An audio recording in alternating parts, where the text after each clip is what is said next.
Tattoo artists of Reddit, what is the most fucked up thing you've tattooed? Okay, not a tattoo artist, but I was with a friend getting some regrettable ink laser removed. The tattoo artist was also the removal guy, so he's halfway into his session and there's a pounding on the door and in busts in a meth head totally tweaking out, saying he needs ink and needs it right now. The laser tattoo guy seems to know this guy, and says, "What'll it be this time, Spider?"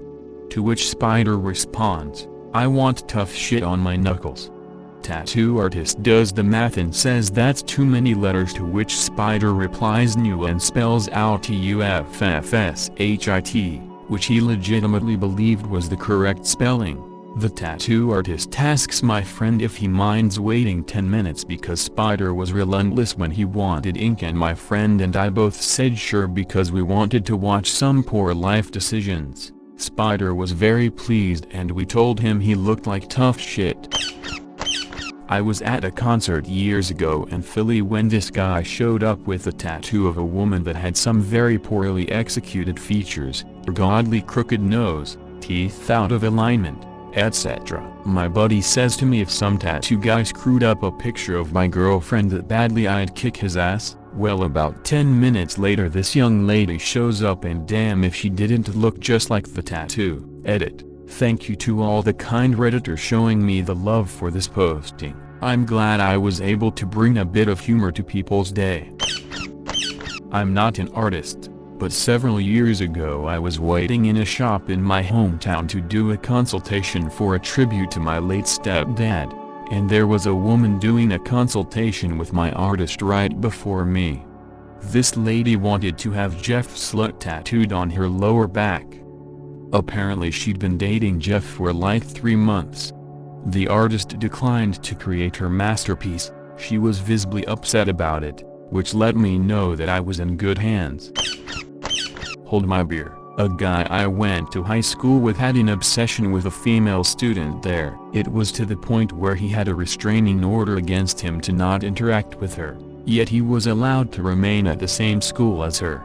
It beats me why. His favorite implement was a double-sided razor blade, and over the course of a number of months he used them to carve her initials all over his arms, hands and legs. He had at least 30 of these things, all in various stages of healing, and showed them off with absolute pride. When one healed up he would go at it again to get it raw and bleeding. He had photos of her that he took with his zoom lens from a long distance that he developed in his photography class without the teacher knowing, and made prints of her and stuck a whole lot of them all over his locker in a kind of shrine to her. He then proceeded to use blood from his self-injuries to paint her initials all over that shrine. He had other things in there. I know her had them, but I've stricken what they were from my memory. He was a friend of a friend, but as I couldn't handle being around that guy I kind of moved on from that friend group, and I think it was worth it. Not long after I had enough credits to graduate early and leave, I couldn't get out of there fast enough,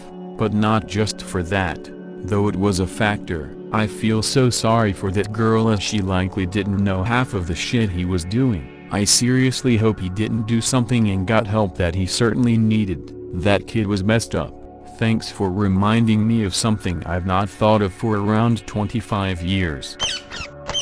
Not an artist myself, but the one I use has told me several stories. The lady that wanted cherries tattooed above her vagina, he said no, he doesn't do in delicate areas. The guy that wanted a chain, which would have been around his chest and collarbone, the artist kept trying to convince him this was a bad idea, that it was going to hurt like hell when he go to the collarbone. Guy was real muscular, and swore he wouldn't feel it. Okay, artist draws up 2 different pieces, one that looks like what guy wants, second is a piece that has the chains look like they come out of the skin, somewhere where the pain is going to start. Artist starts on the chest, then works his way up to the collarbone.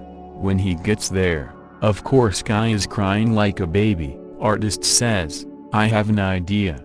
Why don't I do this instead?" Guy has to go through a little more pain, but gets the second tattoo idea, not knowing it was the plan all along. The guy that would come in every so often, wanting the Playboy bunnies tattooed on his cheeks. Artist won't do face tattoos, so kept telling him number. One day, guy comes in, wanting something else, so artist goes in the back to get some artwork.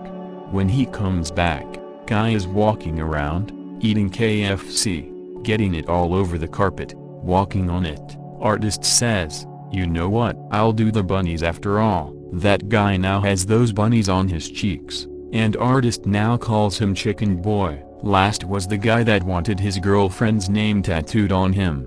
Artist doesn't like doing names, but is convinced to do it. While he's working, guy is on the phone with the girlfriend, crying. Artist doesn't understand why he's crying so much. It can't hurt that much. Then he starts paying attention to the conversation. The girlfriend has already dumped him, and guy thought the tattoo would convince her to take him back. I was an apprentice in a studio that seemed to attract the weirdest people ever. Dude comes in carrying a baby, couldn't have been more than 9 months old, and demands we tattoo his full name on the child. Obviously we said no, and he went on a huge, emotional rant about how she's trying to say the child's not mine. I want to make sure she never forgets who he is. We had to threaten him with police to get him to leave, because he wasn't listening when we told him number. We did call the guardie over it. His name was very common, so they couldn't do much. The worst that actually got tattooed was literally Hitler with cat eyes, the SS logo on a banner above it, and the words, "You're a FT." That was a guest artist in the studio. The owner told him there was no way in hell that he would let him tattoo that under his studio's name. The artist went on a rant about how Stalin and Mussolini were worse and we'd probably let him tattoo that. I told him that Tate Modern would likely love the piece if it was on canvas or something, but as a tattoo he was asking for his client to get beaten up. The owner stood his ground, and last I heard, the tattoo was done off the premises. Hope it was worth it. Edgelord. The weirdest was the guy who wanted a brown star outline tattooed on his elbow, because, my ma says I can't tell my ass from my elbow. Once it was healed, apparently people didn't get the joke, so he came back with printed photos from a disposable camera of his own butthole, and he wanted that tattooed in the middle of the brown star. His girlfriend also got a tattoo of Trisha Takanawa humping David Bowie's leg. Family Guy. So it was a really weird studio in general. And no, I don't tattoo anymore. I developed a physical disability and can't do tattooing. Right? If this helps any, I asked him what the dumbest tattoo he ever did was, and he told me. One time a guy walks in wanting some work done, but he told me he didn't have money to do it. So I told him that, as long as I got to choose what I put on him and where, I'd do it for free. The guy agrees, so I put 2 sunny side-up eggs for eyes and a strip of bacon for a smile on his neck. If I'm being fully honest here, I'd love that freaking tattoo on me. Not necessarily on my neck, but that shit is hysterical to me. My little sister has that. Many kids who are birthed naturally may not survive birth since most of their skin can come off while being birthed. Luckily my little sister was done C-section, which saved her. It's a terrible, terrible disease and not many people know about it. Life is very difficult and painful. Deborah and other organizations do a lot to help, and some celebrities, such as Tom Holland, are helping to raise awareness and funding for research. Stanford University Hospital also does some amazing research for possible cures. Wound care. Obvious not a tattoo artist, but I used to work in a nice day spa that did hair removal services. We have had men call in for their girlfriend to get a Brazilian wax off, and so it's not that surprising, right? A girl I worked with was set to take a Brazilian wax and the boyfriend demanded to stay in the room, for comfort he said, but the girl, young woman, was crying and clearly didn't want to be waxed. He was not being comforting and something was all the way off. Our waxer paused the service and went and got his tag numbers, called the police the second they left. We don't know what happened of it, but I hope it's not what we all thought it was. Also, a lot of massage therapists, estheticians, and cosmetologists are offered or require training in recognizing the signs of domestic violence. Trafficking? Jesus Christ. Not something I'd think a tattoo artist would have to keep an eye out for, but it makes sense. Glad you don't do this and you recognizes the signs. Do you report these ones? I know they probably come from burner emails, phones, but does anything ever happen?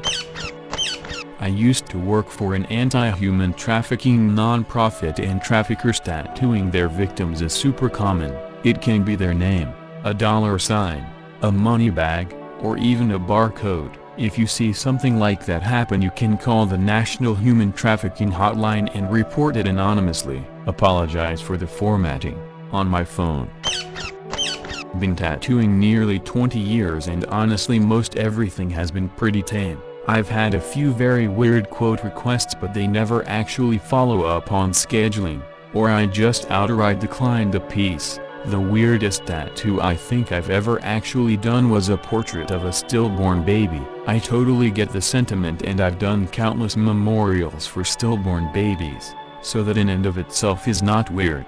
But the photo I was working from in this case was not a nice one. You know how they put little hats and clothes on a stillborn baby to take a photo for the parents? They'd done that here as well, but I think the baby had butterfly syndrome or something as the poor thing's skin was peeling away. I asked as gently as I could if he wanted the photo cleaned up for the tattoo. I don't have to tattoo all those wounds, you know? But he wanted it just as is. I respect that. People heal trauma in many ways. I did the tattoo as requested.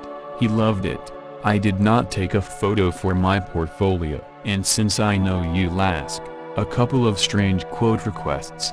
These people did not get the tattoo, to be clear, just asked for a price, a photo of herself as a little girl, but wanted me to add blood all over her and dripping from her husband and wife, wanted to come in together and have me tattoo a photo of themselves engaged in BDSM.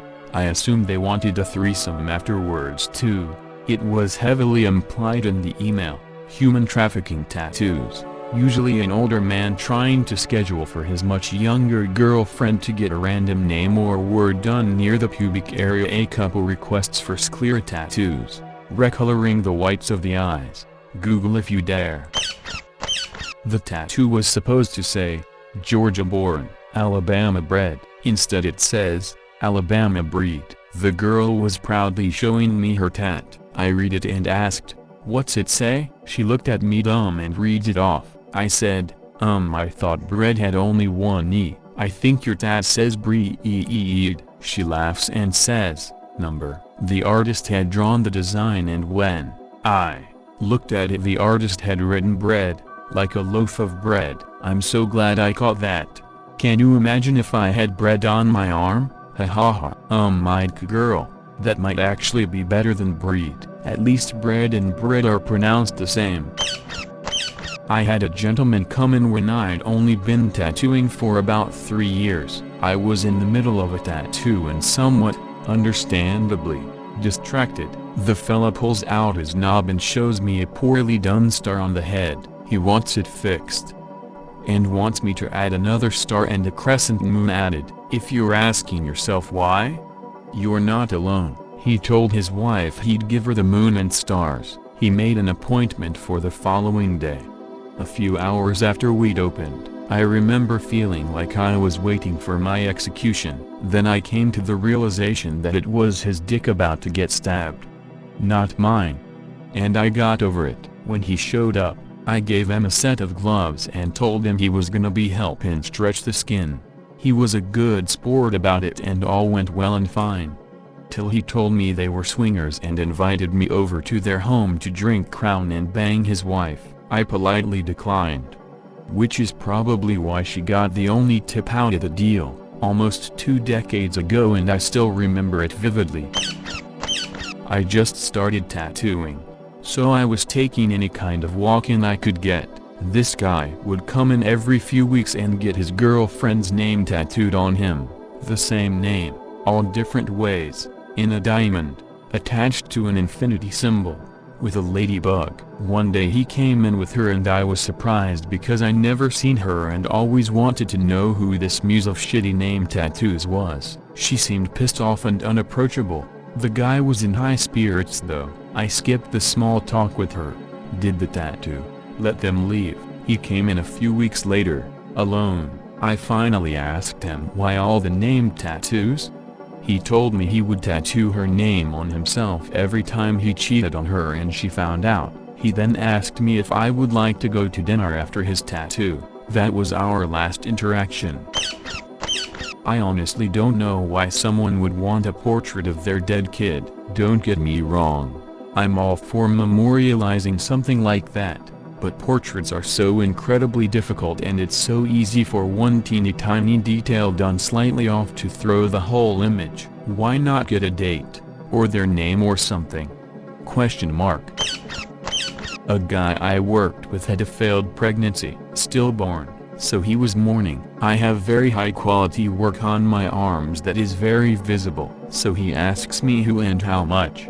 I tried explaining that with portrait work, you get what you pay for. He calls, gets a price and then confronts me on the number like we were in cahoots. I reminded him that you don't cheap on portrait work, and he told me he knows a guy who knows a guy. One last time I said don't, but he fully believed I was in on scamming him.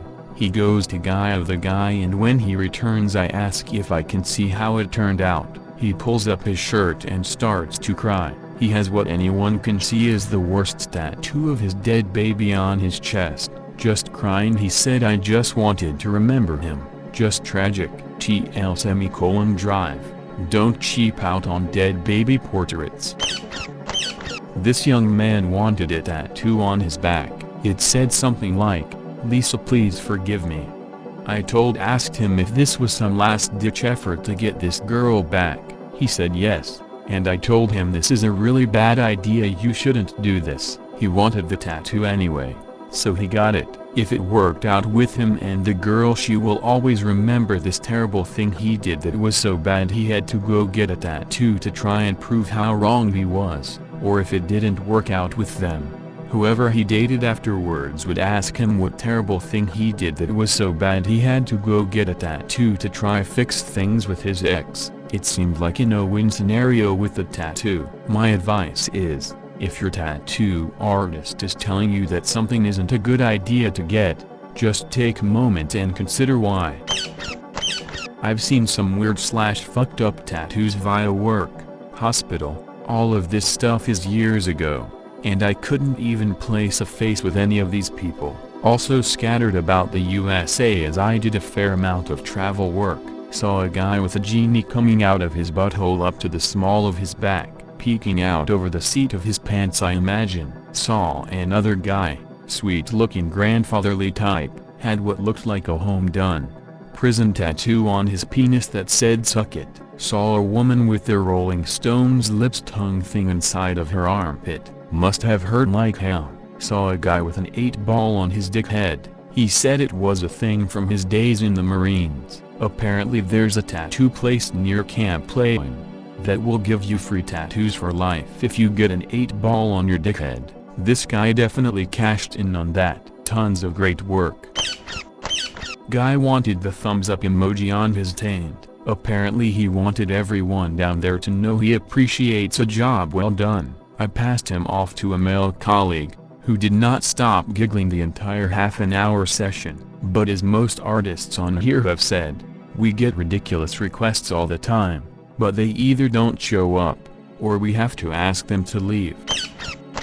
Nothing super weird and usually things I didn't feel comfortable putting on people, I would turn away. But I had a co-worker who would scoop them up and do the tattoo for them. One was a girl who had just turned 18.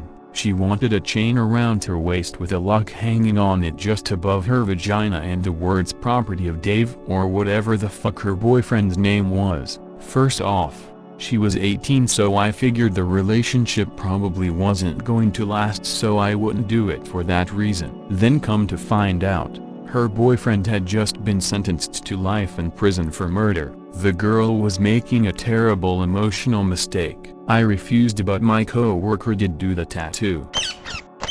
Asked my first tattoo artist this question, super professional guy who has gotten awards for his work, but he said he did some dodgy tattoos in order to get his reputation started. One of those was a girl who was an aspiring porn star. He tattooed her butthole to be a more appealing pink color.